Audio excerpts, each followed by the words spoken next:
আমরা রোজারিতে বরবাদ সিনেমা দেখছি, কুরবানিতে দেখলাম তাণ্ডব সিনেমা। এই দুইটা সিনেমার মধ্যে যদি আমার মতামত আমি জানাই বা বলি কোনটা বেশি ভালো লাগছে, সেটা আমি এক কথায় বলবো, আমার কাছে সবচেয়ে বেশি ভালো লেগেছে বরবাদ।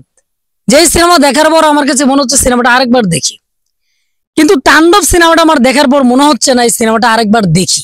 সিনেমাটা ভালো লেগেছে কিন্তু আমার বরবাদের মতো ভালো লাগে নাই। অনেকে বলতে পারেন ভাই দুইটা সিনেমা তো দুই রকমের, কিন্তু দেখেন ভাই, আমরা কিন্তু এক সিনেমা শাকিব খানের কখনো হবে না যে এই সিনেমাটা হয়েছে আবার আরেকটা সিনেমা একই রকম হবে, তখন আমরা কিন্তু দুইটা সিনেমার কথা বলতে পারি না এই সিনেমার চেয়ে এই সিনেমাটা ভালো লাগছে। তো আমরা একটা কথা বলতে পারি, আমি যদি আপনাকে বলতে চাই যে আপনার কাছে কোনটা ভালো লাগছে, আপনি হয়তো যদি দুইটা সিনেমা দেখে থাকেন আপনার কাছে বরবাদ ভালো লাগবে। তাণ্ডব ভালো লেগেছে কিন্তু আপনি তাণ্ডবের চেয়ে বরবাদ কে কে রাখবেন? দেখেন পরিচালক রায়হান রাফি, মানে তুফান সিনেমার পরিচালক এবং তাণ্ডব সিনেমার পরিচালক। তো আর বরবাদের পরিচালক তিনি একজন নাটকের পরিচালক। অবশ্য রায়হান রাফি নাটকের ছিলেন, কিন্তু অনেক সিনেমা তো করে ফেলেছেন পরিচালক রায়হান রাফি, যিনি তাণ্ডব করেছেন শাকিব খানকে দিয়ে, যিনি তুফান করেছেন।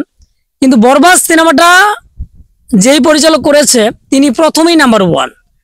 ওনার গল্প, সিনেমা সব দিক থেকে এগিয়ে থাকবে বরবাদ সিনেমার পরিচালক মেহেদী হাসান হৃদয়।